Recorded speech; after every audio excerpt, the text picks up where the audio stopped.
Salut tout le monde, c'est Zaki, aka Zach, et avec une nouvelle mise à jour. Désolé pour le pas de mise à jour un peu plus tôt, mais je veux faire une immédiatement. Je voulais discuter pendant très longtemps, pendant plusieurs minutes, pendant presque une heure, mais j'ai pas le temps. Je vais faire une vidéo très rapidement pour discuter sur la dépression Kirk. Dépression Kirk, il y a un ouragan en France. Alors faites très attention sur le territoire français si vous êtes dans les villes de cette dépression Kirk. Euh, Comment on dit en anglais, evacuated. Juste sortez, c'est très important, ça peut être un peu dangereux. Et puis, juste faites attention, prenez soin de vous, et puis voilà, j'espère que ça va bien se passer. Et je sais qu'il y a eu pas mal de ouragans, pas mal de. Il y a eu beaucoup de pluie. Et puis, juste faites très attention. Bon, c'est café avec Zaki en français. Euh, Je. C'était pas du café, j'ai déjà bu mon café, ça c'est du thé, j'entends boire du thé maintenant. Euh, Écoutez, je veux. Je sais que j'ai l'air de. J'ai l'air chiant de temps en temps, mais je veux vous rappeler que vous avez le droit de faire la même chose de temps en temps qu'on ne vous respecte pas. C'est très important. Je sais que vous êtes tous au Quai d'Orsay, vous avez bossé comme des dingues, vous avez bossé toute la journée, toute la nuit, et tout le monde se foutait de votre gueule à cause de votre accent quand vous parlez anglais. Je sais que c'est ça qui s'est exactement passé. Je sais que maintenant, Blinken est un peu dans la merde, et Blinken a oublié de s'excuser quand il essaye de parler à tous les homologues qui sont en France, à Paris ou au Quai d'Orsay. OK? Alors, maintenant qu'on a expliqué ça, on se remet à table, les Perrier d'un côté, les euh,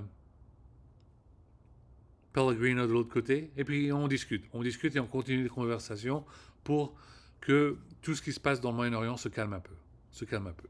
Il n'y a plus besoin, on est, on- en anglais on dit put the foot down, et on explique, il n'y a plus besoin de faire les bagarres à propos des accents. OK? Il n'y a plus besoin, tu dis, les Américains vont plus. Parce que si les Américains commencent à parler français, immédiatement les Français vont vouloir se foutre de leur gueule. Et si les Français vont essayer de parler en anglais, immédiatement les Américains vont se foutre de leur gueule. Alors je vous dis gentiment, je me mets dans le milieu et je vous explique. La situation est très grave. Ça fait un an depuis ce qui s'est passé à Gaza. Et il y a des personnes qui sont mortes. Il y a eu un génocide. Il y a un génocide, il y a 40 000 morts. Et puis, en utilisant le pouvoir de quantum mechanics, qu'est-ce que je peux vous dire maintenant? Là, je vous donne un warning maintenant. Qu'est-ce qui peut se passer maintenant? Imaginez qu'on passe dans le futur. Qu'est-ce qui peut se passer dans 3 mois, dans 6 mois, dans un an? Il y a une possibilité que la même chose puisse arriver. C'est quoi? C'est subjonctif? Puisse arriver en Liban. Est-ce que c'est ça qu'on veut? Bien évidemment que non, on ne veut pas ça. Alors c'est très important pour que Netanyahou se calme. Il faut qu'il se calme. Et si Netanyahou ne veut pas se calmer, ben il doit resign, il doit être viré. Et puis voilà. Il n'y a pas d'autre choix. Et il faut vraiment expliquer à quel point cette situation est vraiment grave. Cette situation est vraiment grave. Et puis j'essaie de vous expliquer que c'est très important de calmer les choses. Il faut calmer les choses. Si on ne calme pas les choses, imaginez ce qui peut se passer. Ça peut être vraiment dangereux. Ça peut être vraiment dangereux. Alors, juste expliquer ça à tout le monde et puis on essaie de calmer les choses. Maintenant, ce qui veut se passer avec une escalation avec l'Iran, ça peut être très dangereux.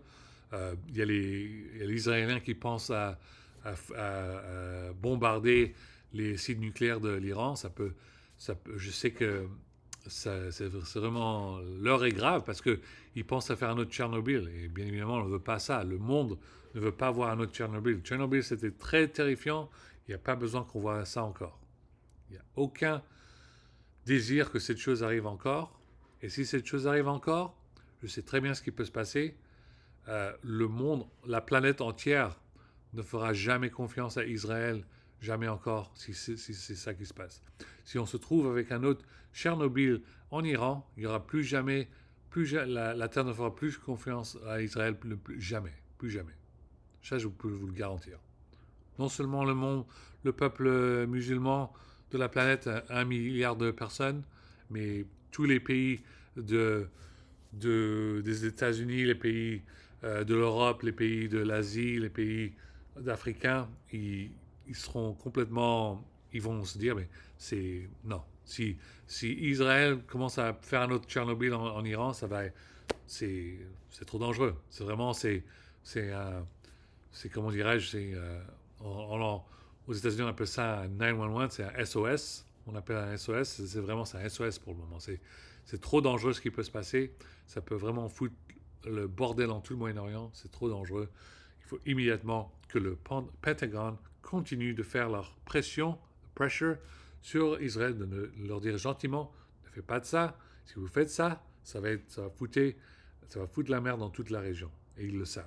Alors, Dieu merci pour le Pentagone et puis Secretary of Defense Austin, qui va continuer à discuter avec les homologues d'Israël et puis il va leur expliquer, écoute, ils savent qu'il y a les bagarres entre Israël et Iran, mais s'ils font un putain de Tchernobyl à Iran, ça va vraiment se mal tourner pour pratiquement toute la région et puis pour toute la planète. Ça, je vous explique ça en termes de quantum mechanics. Vous vous rappelez très bien quand je vous expliquais en sorte de métaphore ce qui peut se passer, c'est très dangereux. OK. D'autres sujets. Un gros bonjour à toute l'équipe à Ubisoft. Vous faites du travail énorme. Et puis, je sais qu'il y a pas mal de monde qui attendent que je fasse des vidéos en français. Ne vous inquiétez pas, je ferai des YouTube en français, probablement sur Assassin's Creed. Assassin's Creed, je jouerai pas mal de ces jeux en français. J'ai déjà joué en anglais, mais je sais que j'adore la compagnie parce qu'elle est française. Et puis, jouer à Assassin's Creed Unity en français, c'est tellement excitant, c'est tellement génial, ça fait du bien. C'est une histoire en français, et puis Prise de la Bastille, tout ça, c'est un truc super et j'ai hâte d'y jouer. Mais pour les autres jeux, peut-être que je les joue en français ou je les joue en différentes langues, ou peut-être que je joue en français après les sous-titres en anglais ou vice-versa, ou juste en anglais. Mais j'ai toujours pas eu la chance de jouer à Assassin's Creed Origins. J'ai vraiment hâte d'y jouer. J'essaie de le jouer, c'est vraiment dur. Mais j'essaie de le faire. C'était un jeu superbe. Et puis j'ai hâte de savoir l'histoire, tout ça. Vous savez très bien que moi, quand j'étais jeune, j'ai joué à Assassin's Creed 1, 2, 3, Assassin's Creed Black Flag, Assassin's Creed Unity un peu. Mais j'ai pratiquement joué à tellement d'Assassin's Creed, j'adore ces jeux sont géniaux et c'est juste une histoire wonderful, c'est vraiment super. Ok. Bon. Quel d'autre sujet Bon. Oui, comme je disais, il y a un tel bordel dans le Moyen-Orient. Regardez la couverture de The Economist. Vous savez très bien, je sais que les Américains me détestent quand je rigole sur leur niveau d'éducation, mais je suis obligé parce que malheureusement la plupart de leur population sont en train de lire USA Today, et puis nous, avec le niveau d'intelligence qu'on a en France, on peut lire The Economist.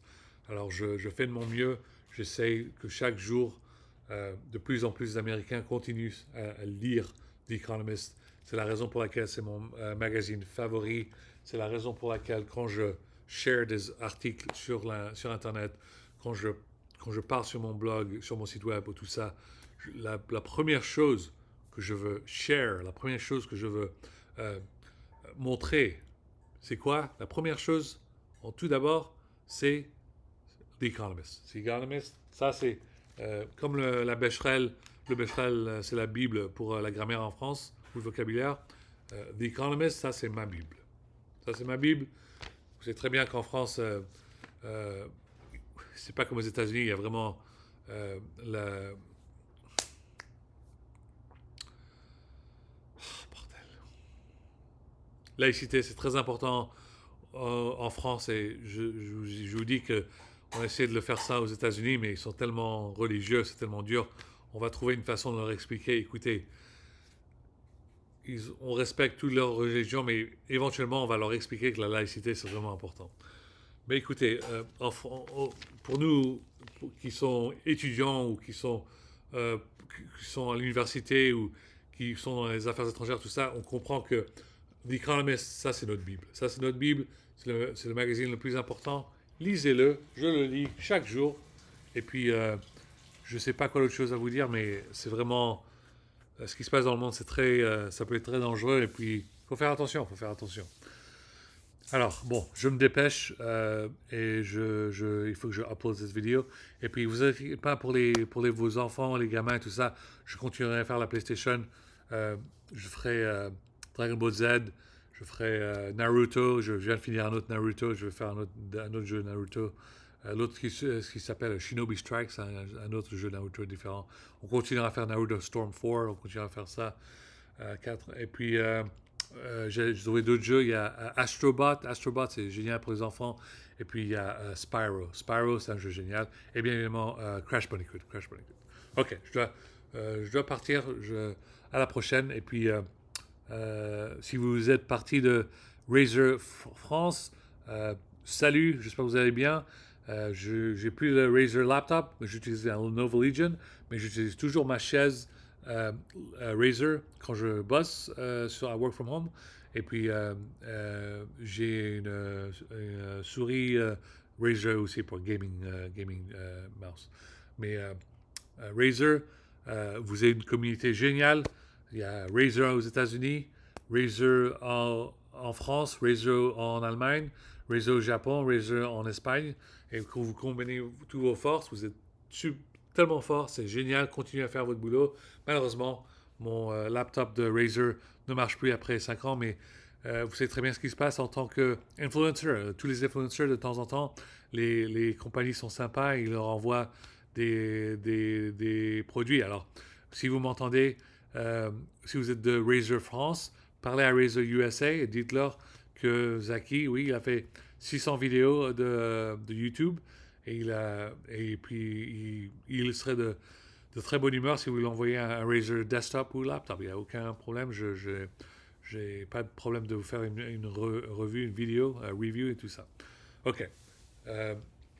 Passez une très belle semaine et puis vous inquiétez pas, je ferai plus de mises à jour dès que je peux. OK? À la prochaine, les gars. Et puis tout sur le site web zaki.coffee, zaki.coffee. Merci. Au revoir.